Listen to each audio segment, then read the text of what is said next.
Welcome, brave soul. I am the forgotten storyteller. Before we begin, tap that like button if you dare, and drop a comment below telling me where in the world you're listening from. And if you make it to the end of this video, I hope to see you in the next story. I hope you're ready, because I am. Let's begin. Our story begins in a quiet corner of the city, a sleepy street, tucked behind rows of apartment buildings and flickering streetlights. The kind of street where ivy climbs old bricks, and rain pools in potholes that never quite dry.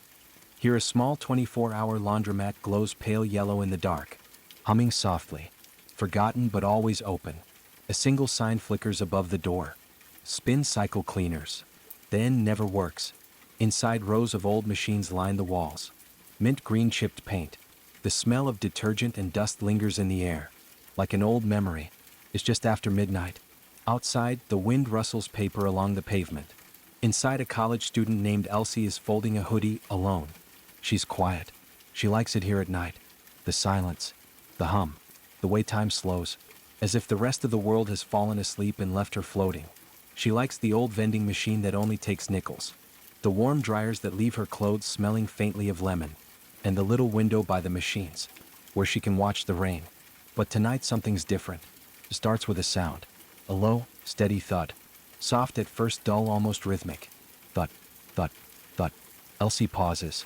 She looks toward the door. No one there. She checks her phone. No messages. No updates. Just the time glowing back at her. 12:12 a.m. She listens again. The sound is coming from beneath her, from below the floor. But that's not possible. She knows this place. There is no basement. She asked once out of curiosity. The owner laughed. "This building's too old for that," he said. "All concrete under there.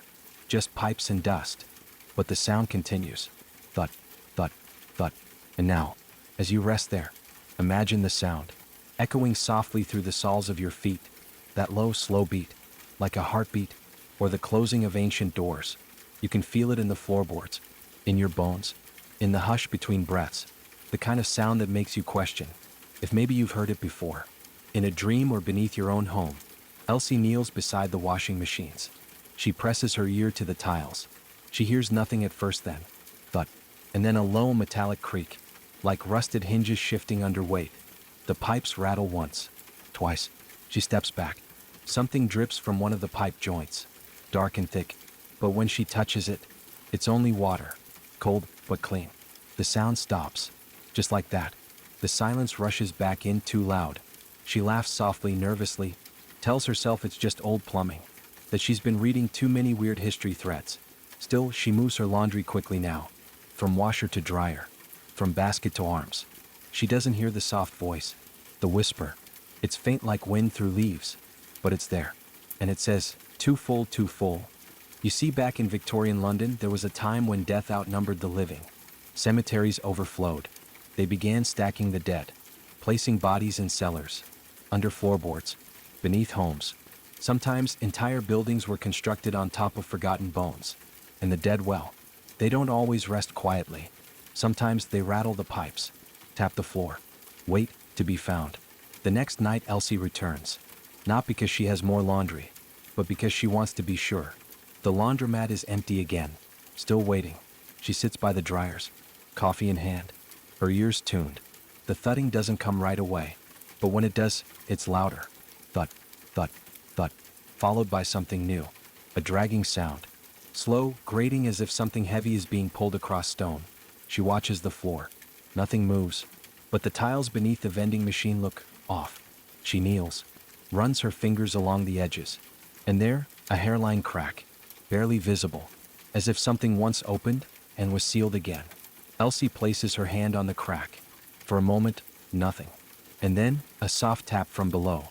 Just one tap, as if someone were knocking from the inside. Elsie doesn't scream. She doesn't run. She stays kneeling as if rooted there.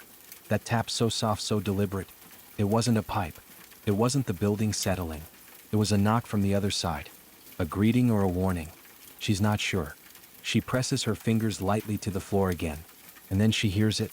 Not a sound, but a feeling. Words inside her thoughts. "Too full, still here, still waiting." Elsie looks up at the ceiling light. It flickers gently in time with the sound below. Thud, thud, thud.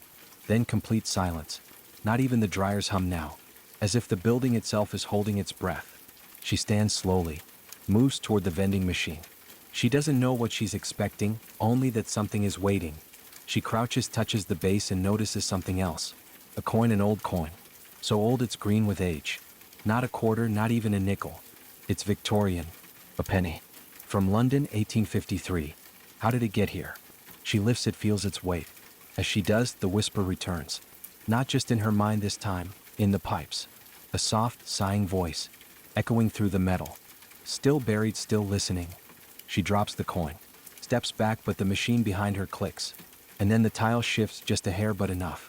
Enough to see that it isn't just floor. It's a door. Sealed long ago, now remembering how to open. In cities built on top the old world, layers form of brick and bone and memory. In the 1800s, when the plague took too many, they buried the overflow beneath shops, schools, and homes. They were not always marked. Time passed. Foundations built on top sorrow. And sometimes the sorrow seeps through, in thuds and in rattles, also in dreams. Elsie should run, she knows this, but she doesn't. She places her hand on the warm dryer beside her. It hums back to life, a quiet rhythm, like breathing. She speaks, not aloud but into the air itself. I hear you. The laundromat responds. A breeze moves through, though no windows are open. The machines all stop, and for a moment all is still. But then the coin returns, right beside her foot. It's clean now, very shiny, almost like new. And engraved along the edge are 3 words, let them rest now. Elsie never told a soul about what happened in the laundromat, and she never returned there again. Time for the next story.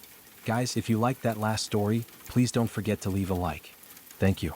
Our story begins at St. Augustine General, a small, quiet hospital on the edge of town, the kind of place where time slows, where hallways stretch longer at night, and every sound, every flicker of light, feels just a little too loud, a little too aware. It's the 3rd floor. Late night, maybe close to 2 a.m. You can hear the slow, mechanical breathing of the ventilators, the occasional shuffle of rubber soles on waxed linoleum, and the ever-present hum, coming from the row of vending machines just outside the break room. That hum has always been there. Low, steady, like a lullaby composed by electricity. Nina is the nurse on duty. A soft-spoken woman, gentle-eyed, whose calm presence always soothes the patients, even the restless ones. She's used to the rhythms of the night shift, to solitude, silence, and the way shadows press against glass. But lately, something's changed.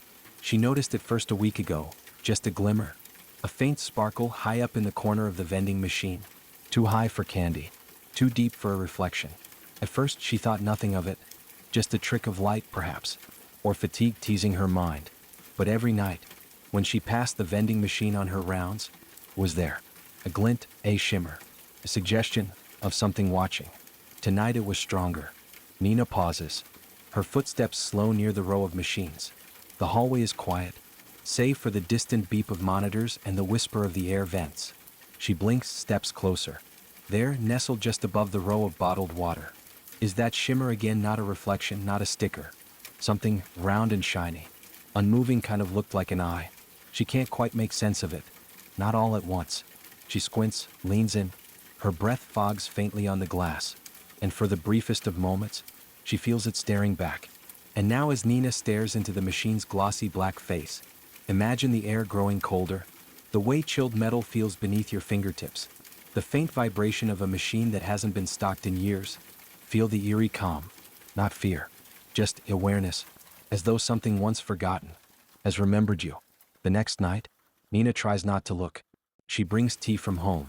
She distracts herself with patient charts and paperwork, but still her eyes wander, and the vending machine waits. Sometimes the glint seems to shift, just slightly, as if adjusting for a better view. She tells herself it's silly, that maybe the light catches on old foil packaging. Maybe there's a loose screw. But then on the 4th night, she hears it. A sound, soft, metallic, like a coin dropping even though no one is there. She approaches the machine. It's humming again, that same lullaby tone. But tonight the rhythm has changed. It pulses, like breath, like laughter. And now a small sticky note is pressed against the glass. She swears it wasn't there before. It says, "Don't forget me." No handwriting, just typed clean and precise. That night Nina can't sleep. Even in the on-call room, under soft fleece blankets and dimmed lights, she looks it up on her phone. A word she heard once during a childhood trip to Kyoto. Something her grandmother had whispered after scolding her for kicking an old rice pot. Tsukumagami. Objects abandoned for 100 years. That wake up. Not always malicious, but never quite human. They remember how they were treated. They remember being ignored. And they learn how to watch. It's the 5th night now, and something feels heavier. The hospital halls are quieter than usual. Even the usual beeps and buzzes seem softer, as if muffled by something unseen. Nina walks her rounds as always. Clipboard in hand, steps gentle. But she feels it with her. That strange weight in the air. Like someone walking just behind her. Breathing carefully, trying not to be heard. She passes the vending machine. And stops. There's something new. A candy bar, dusty, wrapped in faded red, sits in the bottom coil. It wasn't there yesterday. She's sure of it. The label reads Lucky Bar. She doesn't remember ever seeing that brand before. She bends closer. The glint is still there. Still watching, still waiting. Another sticky note rests below the candy bar. It says, "Take me." Her heart quickens. But not from fear. From something quieter, deeper. Like waking from a dream and not knowing where you are. She doesn't take the candy, not yet. But the message stays with her. Pressed against the back of her mind. Like an old song. You forgot you knew. Until it starts playing again. And now, as you drift here beside me, imagine the hum of the fluorescent lights, so very soft and so steady, like a purring cat curled at your feet. Picture the faint glow of the vending machine. Its glass cool and smooth like river ice. Its coils slowly, almost imperceptibly turning, though no one has touched them. The air smells faintly of antiseptic, but beneath it is something sweeter. Old sugar dust. And is that cinnamon? Nina tells no one. Not about the eye. Not about the candy. Not even about the notes. But she asks. She slips it into conversation gently. Hey, did they restock the vending machine recently? But the other nurses just shake their heads. No one's touched that thing in months, they say. It's practically broken. One orderly even laughs. That thing's older than this building. It hasn't taken coins since 2009. And yet each night something new appears. An off-brand soda. A roll of mints with a rusted tin. A handwritten receipt with no date. But her name at the bottom. In looping cursive. One Nina. Paid. Later that week, in a quiet moment, Nina reads more about Tsukumagami. They're not just haunted things. They're reminders. Born from abandonment. Slippers, umbrellas, pots, brushes, coins. And yes, even vending machines. They don't start out malevolent. But they grow bitter. Ignored for too long. Forgotten for too many years. They whisper. They wait. And eventually, they reach out. Night 7. Nina rounds the corner and finds the break room light on. But no one is inside. She steps in and hears a soft clink behind her. Turning slowly, she sees the vending machine, dispensing something, all by itself. The coil turns, and the lucky bar drops with a soft thud. Another sticky note flutters from behind the glass. I remember you. Now, breathe slowly with me. Feel the soft chill of the linoleum beneath bare feet. The sterile hush of air vents curling around your hair. You are not Nina, but you could be. You have passed vending machines. Late at night, alone. Have you ever felt them watching? Quiet, but aware. Did you ever hear the soft clink? When no one was there. The next night, Nina takes the candy. She unwraps it carefully, slowly, as though it might wake something. The wrapper crackles like dry leaves in autumn. Inside, the candy is warm, as if it had just been made. She doesn't eat it, just holds it, feels the weight. Another note appears. This one is different. It says, "Thank you." She smiles. Not because she's happy, but because she understands. It wasn't about feeding her. It was about being seen. About someone finally paying attention. The eye behind the glass doesn't shine anymore. It rests closed. For now. Outside, a wind rustles the trees beyond the hospital windows. Soft, cool, and ancient. Inside, the lights flicker once, twice, and hold steady. The machine hums again. Low, gentle, and content. Let us know in the comments, would you have taken the candy bars? Ready for spine-chilling tales that will haunt your thoughts. Subscribe to Forgotten Storyteller for eerie narrations, unsettling mysteries, and haunting stories you won't forget. Hit the bell icon so you never miss a story, because some stories refuse to stay buried. Join us, if you dare.